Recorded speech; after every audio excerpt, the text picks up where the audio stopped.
Telecommunications company, Rinat Strahlhofer, joins us to talk about the dangers of EMF radiation, the fraudulent safety protocols used by the industry, and the establishment's seemingly anti-human agenda. To watch the full interview and all our other guests, please click onto iconic.com and start a free 7-day trial. Hello and welcome to Right Now. This week, the mainstream media finally admitted that lockdowns killed people. The Telegraph in the UK went with a headline along the lines of "Lockdown effects feared to be killing more people than the Rona. Unexplained excess deaths outstrip those from the virus as medics call figures terrifying." Now, while on the face of it, it's a vindication for those of us tinfoil hat wearing granny killers that were pointing this out way back in March 2020. And it is a positive in the sense that with this admission, it will be harder to try and justify lockdowns in the future. But I ask the question, as I always ask the question when the bubbleheads admit something seemingly against the official narrative, why are you telling me this? For what reason are you admitting this? Now, lockdowns killed. I know that from personal experience. People that had taken their own lives and people that died because they were told to stay home and isolate when they were unwell and later died as a result of not being treated for the illness they had. But it feels to me that in the minds of the establishment, a small admission of guilt to explain away something is better than a larger, more honest one. Now take a scenario like this. You've been having an affair for months. Your partner starts to suspect something. One night you return home late, the smell of perfume all over your clothes. Now, you can't explain it away with nothing, so you need to give something to resolve the sense of suspicion that your partner has. So you admit you made a mistake. You had a few too many. You kissed a stranger in a club. It was a horrible mistake. It will never happen again. You grovel. Now, it explains the perfume. Your partner feels vindicated for their doubts and suspicions, and you begin to try and rebuild your relationship and trust. But all the while, the affair continues. That's my suspicion here. Rinat Strahlhofer was a marketing specialist for the largest telecommunications company in Australia during their $1 billion 3G rollout. She soon realised that the sales hype surrounding the rollout were being prioritised over the community's very real concerns over the new network's potential health and safety impacts. Deeply disillusioned by the lack of industry regulation, not to mention safety science, Rinat left her role and indeed Australia for almost a decade. On her return to Byron Bay in May 2019, she was drawn to putting things right by joining the Northern Rivers for Safe Technology group. Today, she is one of the group's core strategists and part of a collective of activist parents on the front lines. She's also the creator of We're Not Sams. It's a real pleasure to have her with us now. Welcome to the show. What was it that you saw in particular that told you that, you know, there's something wrong here in terms of safety and made you kind of think twice about your role within the company?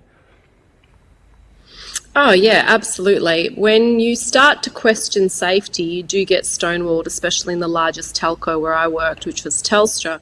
And the impetus for that was really because my husband started to complain about symptoms, especially his sleep. After the rollout and our new router entered the home.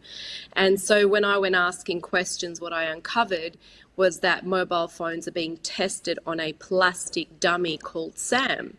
And that's something that I almost, you have to gulp when you go through these processes, especially when I relay these stories, because what happens in these moments is it stamps you, and it's something that you have to come back to in your lifetime. And I really believe that's what I was here to do. My path has kind of led me to where I am now, and exposing this dummy in the room. And he's specific anthropomorphic mannequin. It's an acronym for SAM, and it is how they've been testing mobile phones for safety since the mid-90s. And every device around the world is tested. It's a standardized test. I know there's no standard dummy, but in this case there is. And that's how they've been testing mobile phones for safety. That's extraordinary. How do they claim that that works in terms of it being in any way comparable with a human being? Well, it's definitely not comparable to a human being, and I'll give you some interesting little facts about it, actually. The way in which they test this dummy for safety is they put a spacer between his ear and his head, and they measure him for around 6 minutes of a call. So they add liquid into his head, and they measure thermal effects only. So it's not a biological test. They don't, this dummy does not have skin organs, cells, DNA, none of that. And what we realize is that when we look deeper into the research, is that children absorb 150% more radiation than this dummy does. So this dummy was based on a military recruit. They took the top 10% of military recruits in the late 80s and they said, we're going to create mobile phones for this guy. And this stereotype only represents 3% of the world's population. These are the strongest, fittest men in our society, 6'2" tall adult males with 5-kilogram heads. And that's basically what they're basing this test on, is this 6-foot adult male. And that is not it doesn't include children, women, elderly, none of that. It is solely a test on a dummy because it was designed to be fraudulent. It was designed to be negligent so that all of these technologies could proliferate the market. And that's exactly what's happened. Their agenda was to create a test that could get all this technology out there so that people become addicted. And that's where we're at today, which is mass surveillance. And that's their push with 5G. Because obviously, someone like that, I mean, their skulls are going to be way thicker, aren't they? And therefore, their brain is going to be protected much better than a child, but also better than someone like myself or yourself as well. That's right. And our brain is not liquid. It's a complex bioelectrical system. It's vulnerable to damage from high-intensity electromagnetic fields and radiation that's emitted by this technology. We know that studies that are based on brain scans or MRI, EEGs, they provide irrefutable evidence of harm from these wireless devices that are non-thermal exposures. Now, these mobile phones and wireless devices, we know they change brainwave activity and they impair blood flow to the brain, they damage the blood-brain barrier, they interfere with brain cell communication to break brain cells down. And if you look at it on a larger scale, you'll understand that there is an agenda at play to tamper with our DNA. And wireless radiation does that as well. Wireless radiation tampers with your DNA, which is your mission call of your receiver and transmitter of information. This is how you perceive the world. So when you're tampering with DNA, you're tampering with perception of reality. And I think that if you look at this on a deeper scale, what you realize is that, yes, they're testing on a dummy, but there's an anti-life agenda that's going on here. And, it's just interesting that they test a smartphone on a dummy. It's quite ludicrous, and there's a lot of symbolism behind that. It's interesting as well. You talk about DNA, given the last 2 years. I mean, with the rollout of obviously since you were working there of 4G, now 5G, have the health implications got a lot worse? And with that, has the transparency, become even more ridiculous? Yeah, there are over 2,000 peer-reviewed research papers that demonstrate harm to human health. And that's from existing generations of wireless radiation. I'm talking 2, 3, 4G. And we need to understand that these aren't replacements. These are additions in our atmosphere. So 4G doesn't replace 3G, etc. These are just adding to the atmosphere of these waves. And 3G and 4G have circular beamforms, and that's how they enter. And 5G, when they enter, they go to millimeter waves. They can get into what's called a laser beam or a bullet in the air. It's millimeter waves.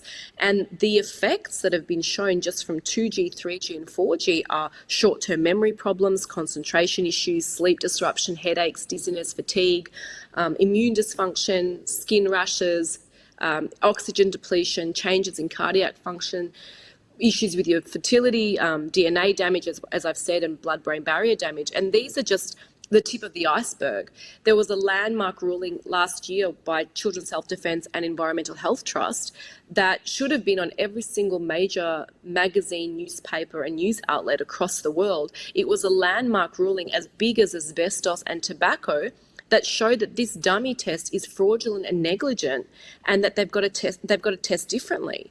So there was over 11,000 pages of evidence that was submitted to show harm. The fact that that's ignored, I agree with you in the sense that there's obviously something behind that, and you have to have a kind of anti-human way of looking at the world. If you're able to look the other way and allow that to happen, especially with children, that just gets me completely. Well, what changes have you managed to make through your Safe Technology group, through I Am Not Sam? Yeah, well, there's been I mean, we've been running this campaign now for a number of years, we're on to our fourth year now, and we've received generous donations to keep this campaign going. We've got worldwide scientists and whistleblowers that have come forward and exposed the lies and corruption in the telco industry, not just myself.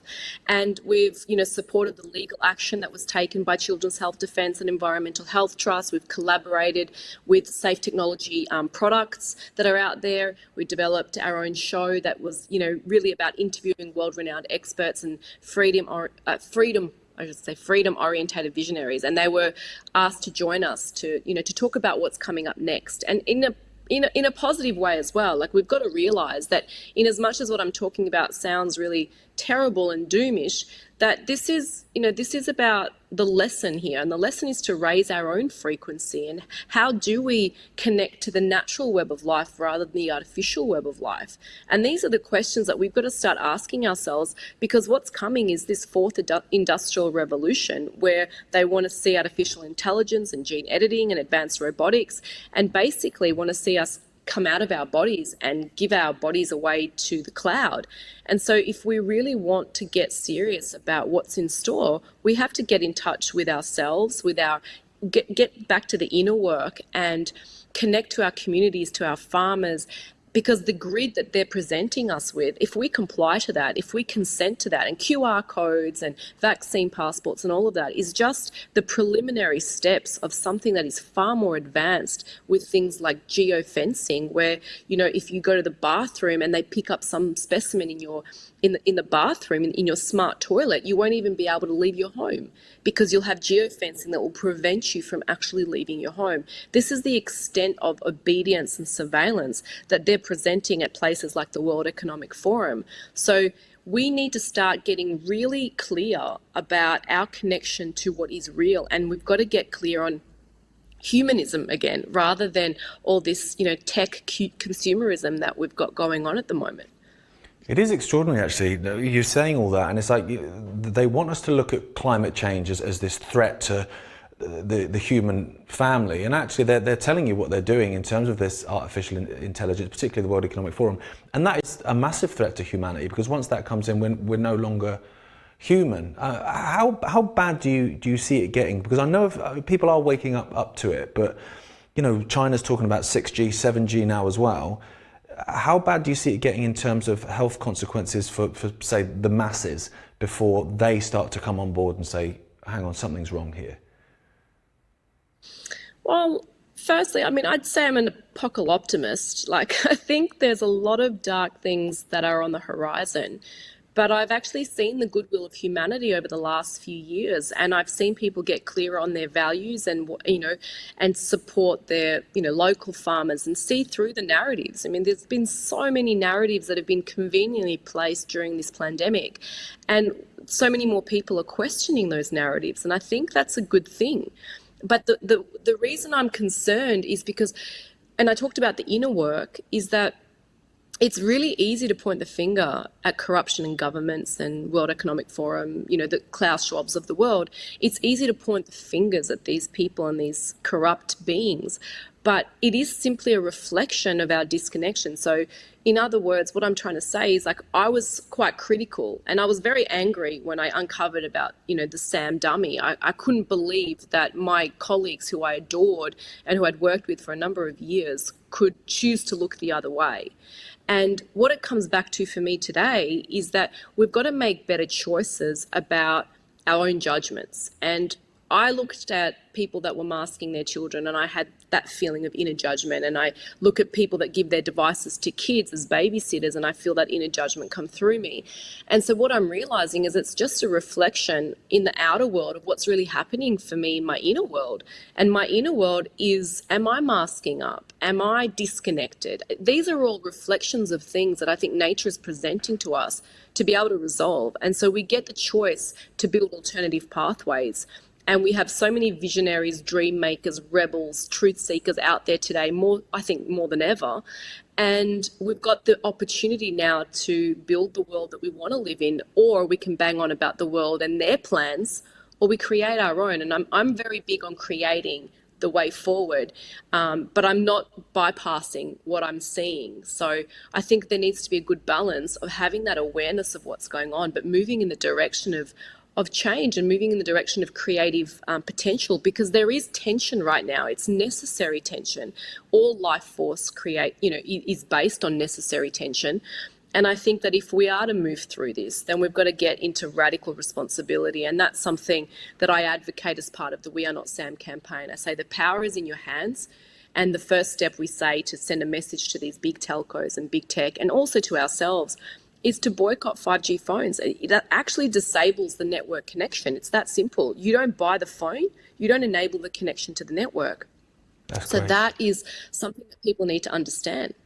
Thank you so much thank you so much for talking to us, but also for that positive message at the end there, because that's great. I think that's an issue that a lot of people have, is kind of like, well, what can I do? What can I do? Well, actually, there's lots of things you can do, and they can be, like you've said there, just the seemingly small things, but they're making a massive difference. So thank you for that, and thanks for joining us. We really appreciate it. Thank you for having me. Hello, I'm Jamie Ike, CEO and founder of Iconic. People regularly ask me, why do we charge for our services? Well, the answer is simple. The ambition here is to build the biggest independent media platform in the world with the highest production standards. We've recently introduced a brand new $7.99 pricing plan to make Iconic affordable for all. For just a couple of cups of coffee a month, you can access the world's premier media source. Take out a 7-day free trial today and come and see what Iconic has to offer.